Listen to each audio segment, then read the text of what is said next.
एकदन्त गणेशस्तोत्रम्। श्रीगणेशाय नमः। मुदासुरम् सुशान्तम् वै दृष्ट्वा विष्णुमुखासुराः भृगवादयश्च मुनयः एकदन्तम् समाययुः।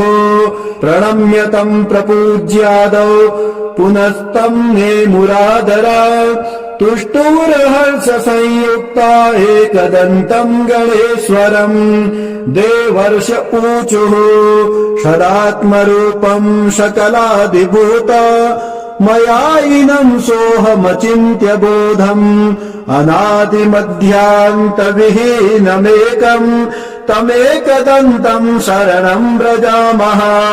अनन्तचिद्रूपमयम् गणेशम् ह्यभेदभेदादिविहीनमाद्यम् हृदि प्रकाशस्य धरम् स्वधिस्थम् तमेकदन्तम् शरणम् व्रजामः।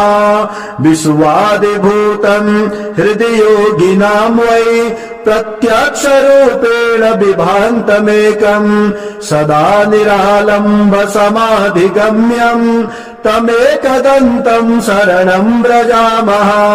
स्वबिम्बभावेन विलासयुक्तम् बिन्दुस्वरूपम् रचिता स्वमाया तस्याम् सवीर्यम् प्रददाति यो वै तमेकदन्तम् शरणम् व्रजामः।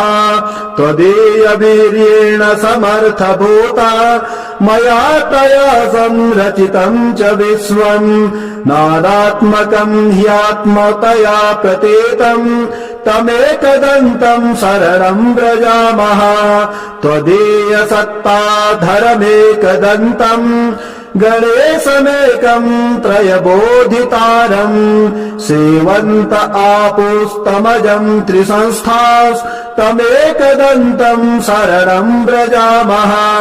ततस्त्वया प्रेरित एव नादस्तेनेदमेकम् रचितम् जगद्वै आनन्दरूपम् समभावसंस्थम् तमेकदन्तम् शरणम् व्रजामः।